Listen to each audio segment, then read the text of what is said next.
terima kasih untuk waktu yang diberikan. Saya merasakan bagaimana Tuhan berbuat baik dalam setiap hidup kita.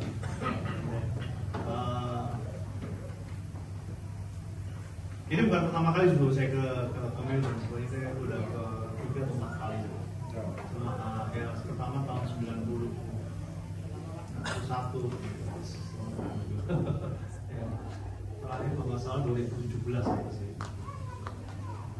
Tapi saya lebih sering ke sini dulu, hampir setiap tahun saya kesana. Kebetulan memang tahun ini ada spesial trip ya, yang artinya harusnya saya tidak berpikir tadi untuk pelayanan dan semua enggak, tapi saya selalu memberikan waktu kepada Tuhan sebagai warna waktu bisa fellowship, di mana kita bisa berfellowship dengan anak-anak Tuhan. Saya sangat senang sekali. Minggu lalu saya di Sydney, sebagai saya bagian dari one of the delegation dari broadcasting, Indonesian Broadcasting dengan ABC di Sydney di Melbourne. We are negotiating about global platform dengan Google dan dengan Meta dan The Game. Oke, saya nggak ngomong soal itu, tapi saya merasakan bagaimana penyertaan Tuhan dalam hidup saya. Saya nggak tahu apakah saudara merasakan ada penyertaan Tuhan dalam hidup saudara. Apakah saudara merasakan bahwa Tuhan berjalan dengan saudara setiap hari? Amin. Saudara, berapa lama kita sudah can you put a bit down volumenya supaya enggak? Oke, thank you. Ada yang sudah 50 tahun bersama dengan Tuhan, ada yang sudah 30 tahun bersama dengan Tuhan, ada yang baru setahun yang lalu ketemu Tuhan, atau mungkin bahkan baru kemarin ketemu dengan Tuhan.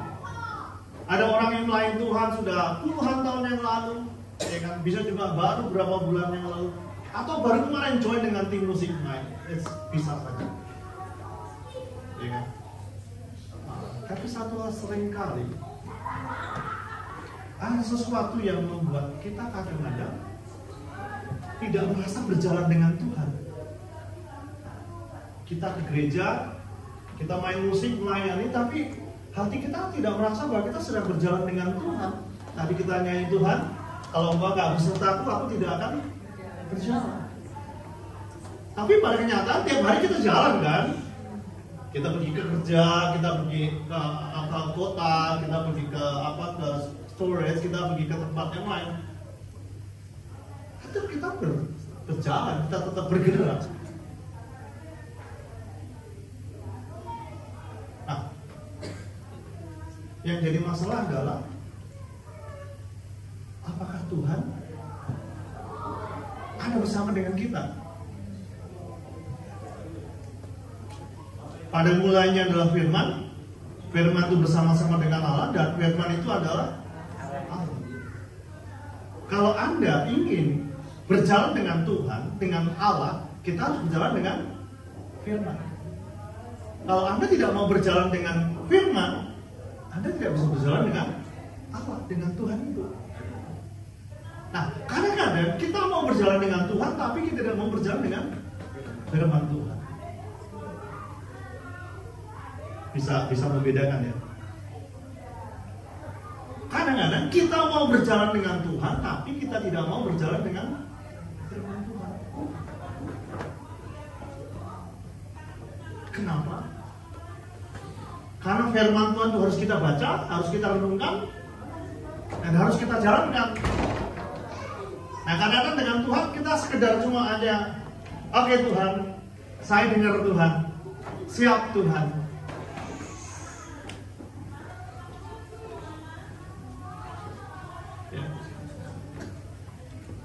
Lagi. Seringkali kita mau berjalan dengan Tuhan, tapi kita tidak mau berjalan dengan firman Tuhan.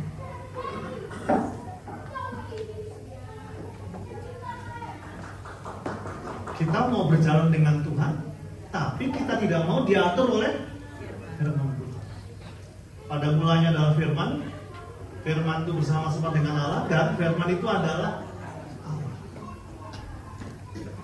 Hati kita harus menerima, konsep kita harus menerima bahwa firman itu adalah Allah itu sendiri. Allah itu adalah firman yang hidup, itu yang menghidupi hidup kita. Sampai di sini ya, bisa ikut ya? Oke. Saya balik lagi. Kenapa kita seringkali tidak merasa berjalan dengan Tuhan? Padahal Tuhan itu ada di mana sekarang? Tuhan ada di mana? Di surga? Ada di mana Tuhan? Dalam hati. Dia tinggal di dalam baitnya. Siapa baitnya itu? Saudara dan saya. Coba salami kanan kamu baik Allah. Ya, baik-baik dirinya dan dengan Allah. Oke.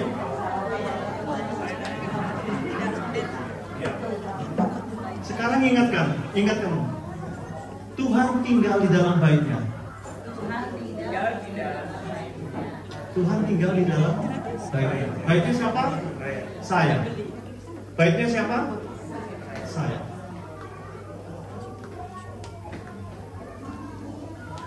Amin. Nah, tapi pada kenyataan sehari-hari seringkali kita berjalan dengan Tuhan, tapi kita tidak merasa berjalan dengan Tuhan. Ada sesuatu yang menghalangi.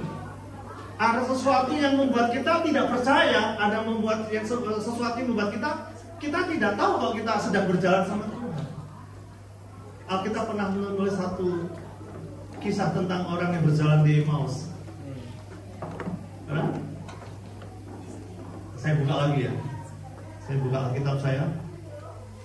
Mudah-mudahan saya tidak salah, karena Alkitab saya banyak lembarannya, jadi mesti carinya banyak. Kalau saudara Alkitabnya kan cuma satu lembar. Satu ayat Pak, bukan lembar. Satu ayat ya? Bukan lembar. Bukan saya ngomong ya. Lukas pasal yang ke-24.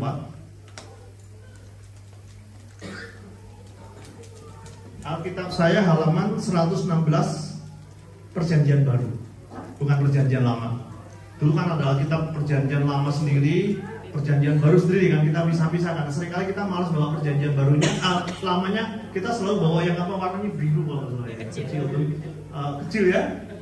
Perjanjian Baru kita kantongnya, tulisnya kitab apa? Kitab saku katanya. Kalau yang ini kegedean nggak bisa disaku. Gede banget. Kita ketemuin di hotel-hotel ya, gitu. Jadi Alkitab saya halaman 116 Perjanjian Baru. Saudara bisa lihat Alkitab saudara? Halaman berapa?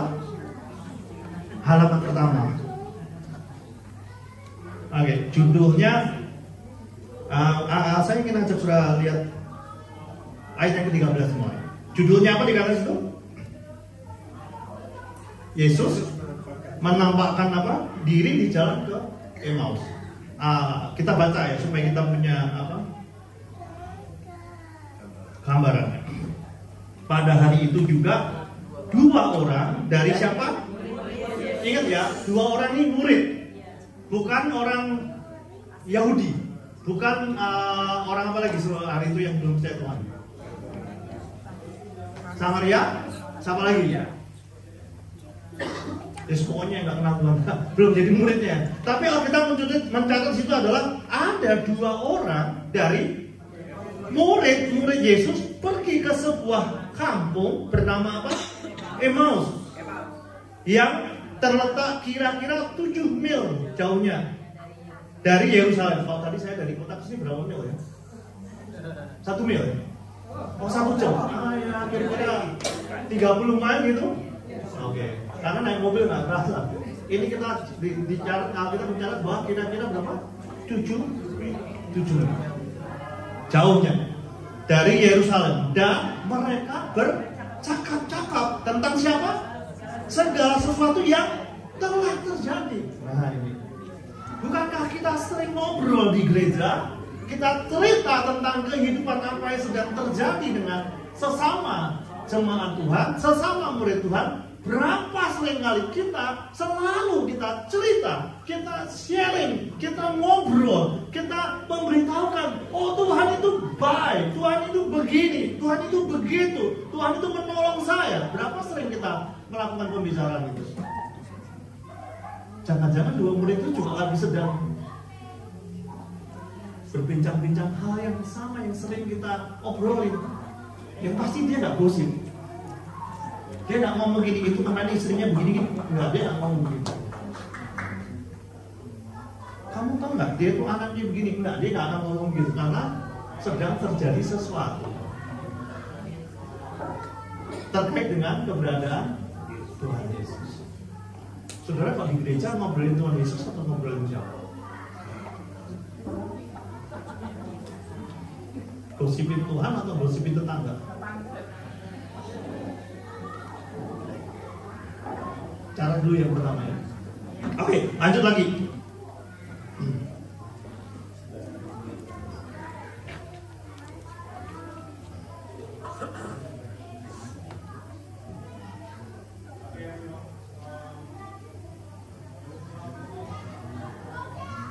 Ayat berikutnya 15, ketika mereka sedang apa? Bercakap-cakap dan bertukar pikiran, datanglah siapa? Yesus sendiri, ya, mendekati mereka lalu berjalan bersama-sama dengan. Saudara, bukankah sering kali kita ngobrol begini dan Tuhan ada di tengah-tengah kita dan Tuhan sedang berjalan di antara kita. Amin. Dia sedang berjalan kalau yang sakit ditumpang tangan sembuh. Amin. Dia sedang berjalan kalau lagi susah, tumpang tangan Tuhan lewatin, bebas. Amin. Anda pernah merasakan itu? Sedang duduk Tuhan lewat dan saudara mendapatkan jamahan kuasa Tuhan itu. Kalau sedang sedih, sudah nggak tahu mau bikin apa, tiba-tiba ada kekuatan baru yang datang. Siapa yang melakukannya? Tuhan sendiri.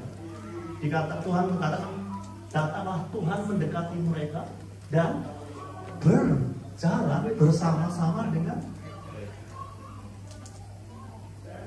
Saya tanya saudara lagi, Tuhan Yesus ada di mana sekarang? Ada di sini? Jangan-jangan sedang duduk sebelahmu sini. Omnipresent. Omnipresent.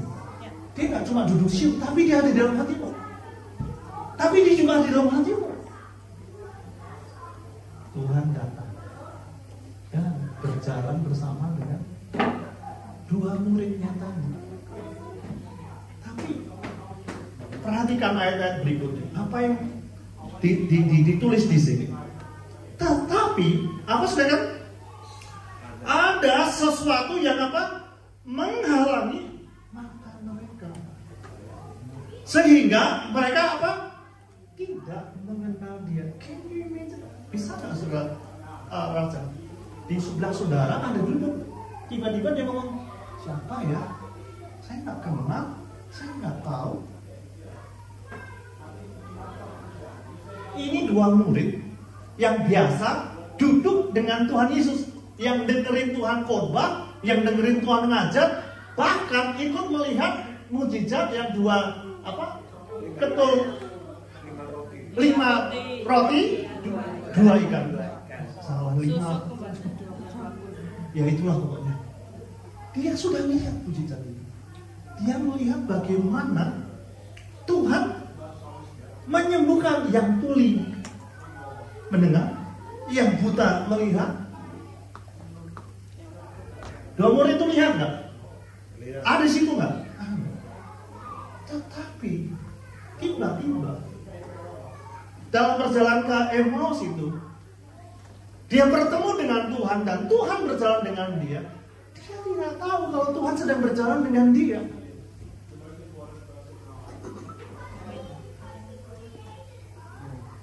Berapa sering kali kita jalan dengan Tuhan, tapi kita tidak tahu kalau Tuhan sedang berjalan sama kita. Terlalu sibuk. Sibuk sama HP-nya, chatting, terus kan TikTok, terus ya, terus dia lupa ada Tuhan.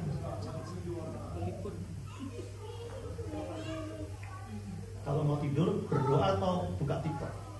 Dengerin firman. Facebook. Bisa ada? Sampai.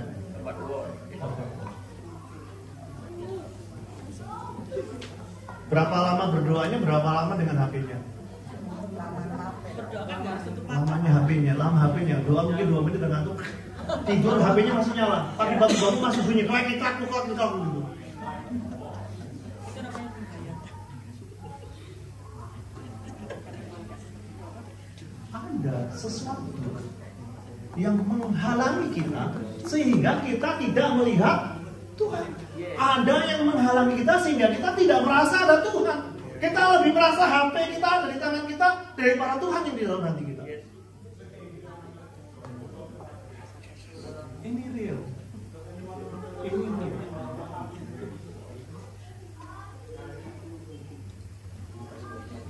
Baik lagi ini. Tetapi ada sesuatu yang menghalangi mata mereka sehingga mereka tidak dapat mengenal Dia. Kemudian Yesus berkata, nah ini lebih. Saudara bisa mendengar suara Tuhan? Saudara bisa mendengar suara Tuhan? Bisa. Bisa. Yang jadi masalah adalah kita mau mendengar atau kita kadang-kadang tidak bisa mendengarkannya. Saya baca lagi ya. Yesus berkata kepada mereka, apakah yang kamu percakapkan sementara kamu berjalan? Lagi jalan bareng sama Tuhan Yesus, ya cuek aja. Terus Tuhan tanya, kamu mau berapa sih gitu? Sementara kamu jalan ngobrol terus Tuhan dicuekin ya. Jalan bertiga sama Tuhan, Tuhan dicuekin. Pansel. Kita sampai jam berapa, Bu? Bebas. Oh, jangan, Bu. Besok saya terbang, Bu. Kenapa dekat Pak? Oke. Transportasi 24 jam di sini. Yesus berkata kepada mereka, apakah yang kamu percakapkan sementara kamu berjalan? Maka berhentilah mereka dengan apa? Kamu ragu. Nggak terima. Ini apa sih? Nggak tahu dia lagi sedih nih. Nggak tahu nih kita lagi muram nih. Nggak tahu nih kita lagi tinggal pergi pacar nih. Hah? Nggak tahu nih kalau suami lagi kabur nih gitu. Cari lagi. Masa cocok buat ragu.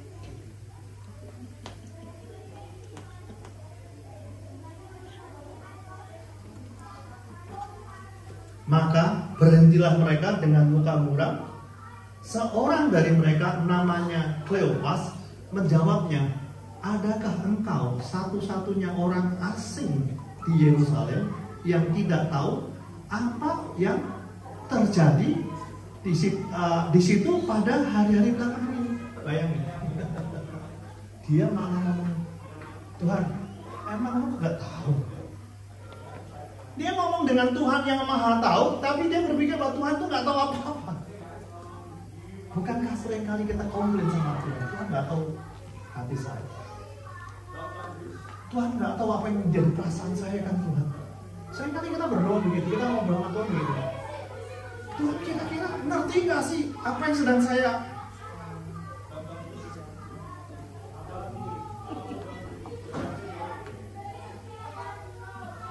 kita berjalan dengan Tuhan, tapi kita tidak tahu bahwa kita sedang berjalan dengan Tuhan. Muram, sedih, ada sesuatu yang menghalangi matanya sehingga tidak melihat Tuhan yang berjalan dengannya. Alkitab menulis pada hari yang terakhir akan terjadi masa-masa yang orang akan menjadi egois, garam, tidak bisa mengampuni, lebih mementingkan diri sendiri, tidak mau berterima kasih.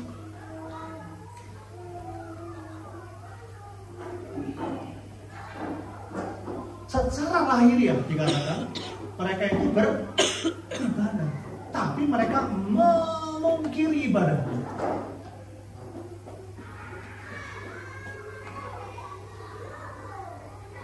Kenapa? Saudara, ini sedang tidak baik-baik saja. Nggak di Indonesia, nggak di Australia, di mana terjadi. Di Amerika orang nggak hidup di jalanan.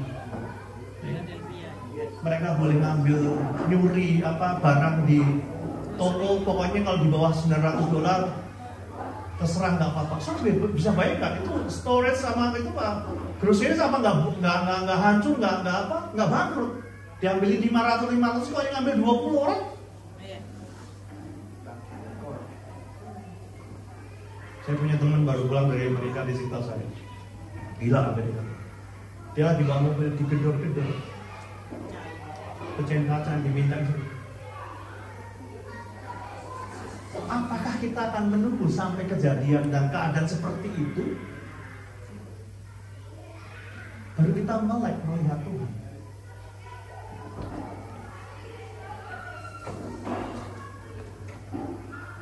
Ada sesuatu Alkitab menulis yang menghalangi mata mereka sehingga mereka tidak bisa melihat Tuhan.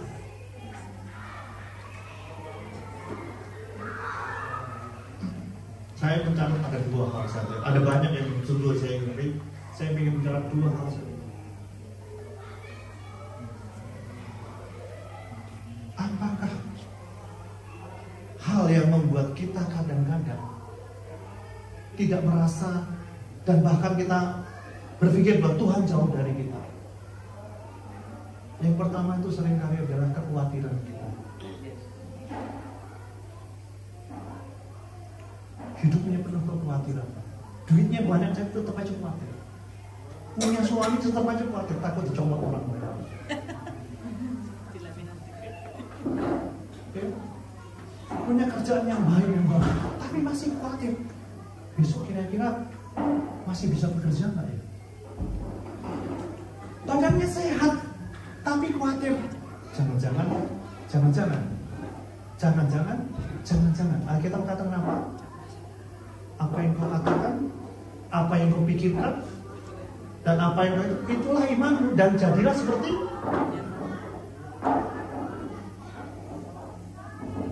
Kalau kamu khawatir miskin, kamu miskin beneran. Kalau kamu khawatir sakit, besok kamu sakit beneran. Kalau kamu khawatir sesuatu yang jelek terjadi, itu akan terjadi. Maka Alkitab katakan mengajarkan kita perkataan-perkataan yang positif. Perkatakanlah firman Tuhan siang dan malam. Perkatakanlah firman itu siang dan malam. Kenapa? Firman itu menciptakan. Firman itu melindungi. Firman itu memberikan anugerah. Firman itu menguatkan. Firman itu ada kuasanya. Kenapa? Pada mulanya itu adalah firman. Firman itu bersama-sama dengan Allah, dan firman itu adalah Allah. Kalau kita mengatakan firman itu setiap hari, artinya kita sedang mengatakan Tuhan Allah itu setiap. Orang yang khawatir bisa tenang gak hidupnya? Nggak akan tenang. Tidur sebentar, anakku di Indonesia gimana ya?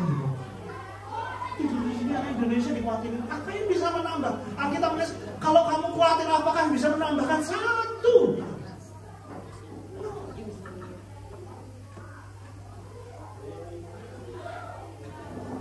Waktu COVID kemarin, anak saya lagi di UK, dua-duanya.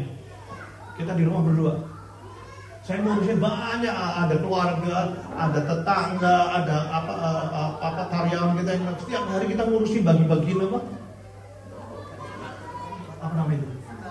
Sembakonya udah jalan, obatnya itu. COVID, tesnya. Bukan tesnya, obatnya. No, vaksin kan itunya, obatnya ini supaya mereka vitamin C, terus ada satu lagi apa ya? Sinovac. Minyak kayu putih. Ya. Obatnya Udah lupa aku tahu. Apa mix apa? Moxilin. enggak maksimal kan antibiotik. Ya, memang antibiotik. Ada lagi yang apa? Obat anjing itu apa namanya? Iya benar itu memang buatnya itu dibuatnya apa namanya?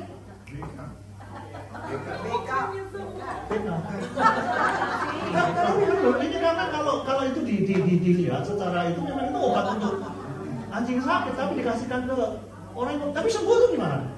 Jangan aja. Dan itu jadi mahal 10.000 jadi 75.000. Ya.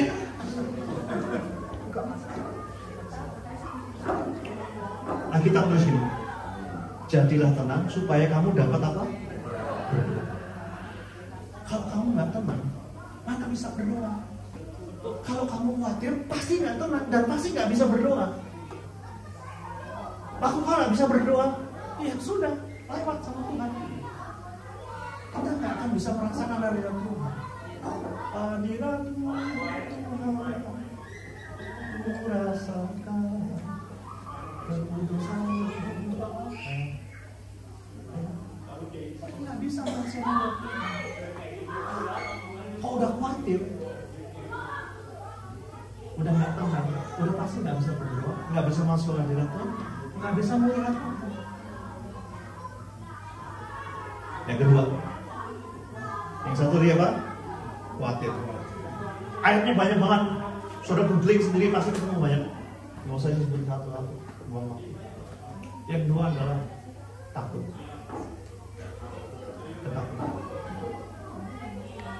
Kalau mau takut maka kecillah kekuatanmu. Kalau kau takut, kamu nggak punya kekuatan apa-apa. Kamu di depan tiba-tiba dicegat sama apa istilahnya itu sini? Bukan sapam apa? Kalau sapam malah kaget aja kan gitu. Rampok lah begitu ya. Begitu sudah takut, lemes semuanya udah nggak bisa bikin apa-apa. Tapi kalau sudah nggak takut, lama. Ini baru kejadian kemarin di Melbourne di sini, ya kan? Orang masuk ke restorannya bawa gunting, pergi ke toilet.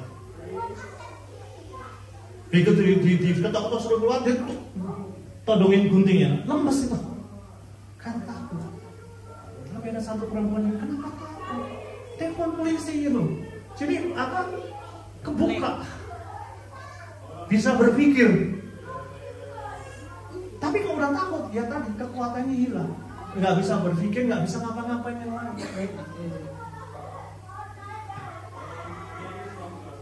Iblis nggak pernah melarang saudara ke gereja. Dia dikasih malah. Gimana ke gereja? Tuh kasih ada tumpangannya. Ada rumah, ada yang nganter, ada yang jemput, ada.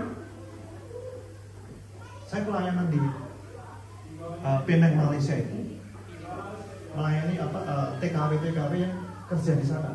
Jadi teman-teman di Malaysia itu mereka jemput mereka pakai bus 300 orang itu dianterin dijemput diantar lagi gitu. Iblis nggak pernah takut kamu datang ke gereja karena kenapa kamu ke gereja dia jemput diantar enak, nggak susah-susah. Tapi dia akan tahu satu kekhawatiran dan ketakutan dalam hatimu, sehingga walaupun engkau beribadah secara lahir engkau beribadah, tetapi engkau memungkiri kekuatan ibadah itu. Alkitab katakan ibadah itu bermanfaat, ya kan? Di Timotius ibadah itu bermanfaat untuk hari ini, hidup yang sekarang dan hidup yang akan datang. Ibadah itu mempunyai kekuatan. Janganlah jauhkan dirimu dari ibadah supaya kamu saling menguatkan, supaya kamu saling mendoakan, supaya kamu saling mendorong, bukan dijatuhkan ya, mendorong untuk maju. Tapi seringkali kekhawatiran saudara dan saya, ketakutan saudara dan saya, itu membuat selaput di mata kita dan kita tidak melihat Tuhan. Khawatir tidak punya pekerjaan, khawatir besok dideportasi, khawatir ini, khawatir itu, kemudian takut datang kepada kita. Kalau engkau takut, maka kecillah kekuatan. Balik lagi ya.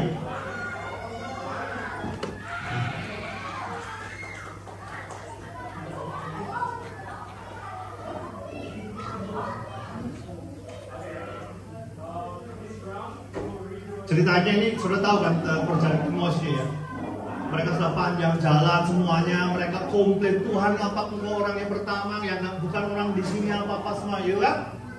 Sampai pada titik di mana Tuhan mencelikkan. Ya, kita baca dulu. 5 menit lagi. Oke. Saya langsung ajak saudara baca berapa ini?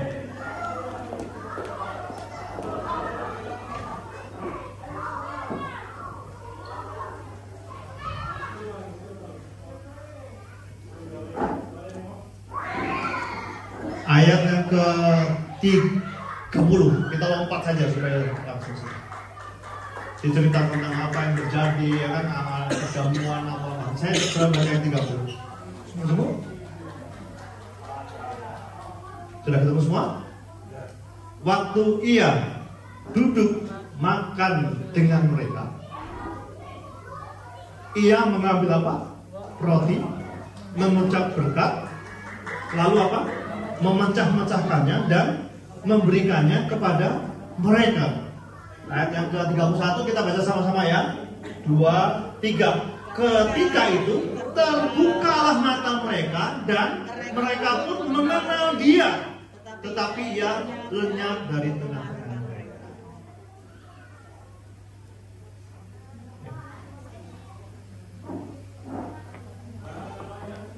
Waktu Tuhan memberikan perjamuan, duduk, memecahkan roti dan memberikan anggur, baru matanya apa? Terbuka dan mereka sadar bahwa yang duduk dengan dia itu adalah Tuhan Yesus. Seringkali saudara, kekhawatiran, ketakutan, ya kan, membuat mata kita tertutup, membuat kita tidak percaya lagi kepada Tuhan, membuat kita tidak bisa tenang dan kita tidak bisa berdoa. Kita mulai jauh dari Tuhan. Walaupun kita beribadah, walaupun kita jalan sama-sama, tapi seringkali kita tidak merasakan ada hadirat Tuhan, ada kuasa Tuhan dalam hidup kita lagi. Karena kita memberikan yang namanya kekhawatiran, ketakutan itu masuk dalam hati kita, masuk dalam hidup kita, membuat kita tidak tenang. Tapi Alkitab menulis, waktu Tuhan duduk bersama dengan mereka, memecah-mecahkan roti dan tuang anggur, mata mereka tertutup. Seringkali kita harus balik, duduk dengan Tuhan, masuk dalam hadiratnya, menikmati hadiratnya, dan kita akan